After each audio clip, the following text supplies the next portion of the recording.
Assalamualaikum warahmatullahi wabarakatuh. Selamat pagi atau selamat siang para mahasiswa, khususnya Prodi PGSD Universitas Palangkaraya. Jadi pada kali ini saya akan menjelaskan secara singkat mengenai mata kuliah manajemen kelas. Pada mata kuliah ini, eh, kalian akan pelajari tentang salah satu komponen penting, khususnya di program studi PGSD. Jadi dalam mata kuliah ini kita akan bersama-sama menjelajahi berbagai aspek terkait manajemen kelas yang efektif dan efisien. Mengapa manajemen kelas itu bukan sekedar uh, mengatur siswa agar tenang dan tertib. Jadi sebenarnya lebih dari itu. Uh, Manfaat dari manajemen kelas itu adalah bisa menciptakan lingkungan belajar yang kondusif, aman, dan menyenangkan bagi seluruh peserta didik. Jadi dengan adanya manajemen kelas yang baik, tentu akan membantu tugas pengajar atau guru. Beberapa poin penting dalam manajemen kelas itu satu,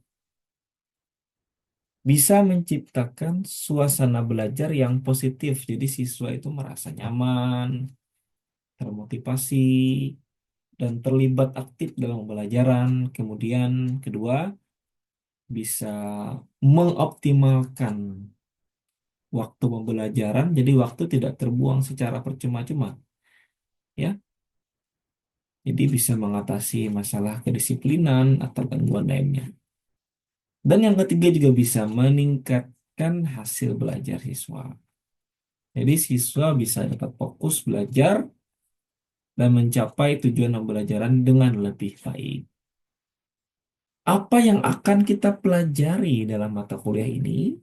Satu, konsep dasar manajemen kelas. Apa itu? Di antaranya mengetahui pengertian manajemen kelas, tujuan, prinsip, dan komponen-komponen lainnya. Kedua, kalian akan paham betul tentang teori-teori manajemen kelas, tentang berbagai pendekatan atau model pembelajaran, model manajemen kelas yang dikembangkan oleh para ahli. Dan yang ketiga, kalian akan mengetahui strategi dan teknik manajemen kelas. Itu baik dari cara-cara efektif untuk menciptakan sebuah lingkungan belajar yang positif, bisa mengatasi masalah eh, kedisiplinan anak dan juga memotivasi seluruh peserta didik. Yang keempat, kalian juga akan belajar mengenai bagaimana mengelola lingkungan fisik kelas, bagaimana mengatur ruang kelas, tempat duduk, dan sumber belajar agar mendukung pembelajaran yang efektif. Kemudian kelima, kalian bisa belajar tentang bagaimana mengelola interaksi kelas. Jadi kelas itu tidak terlihat boring atau membosankan. Karena yang namanya mengajar itu kan mengajar orang hidup, makhluk hidup.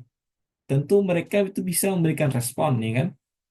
Jadi apapun yang kalian ucapkan, yang kalian jelaskan, apapun materinya itu harus terbangun komunikasi yang baik antara siswa dengan guru.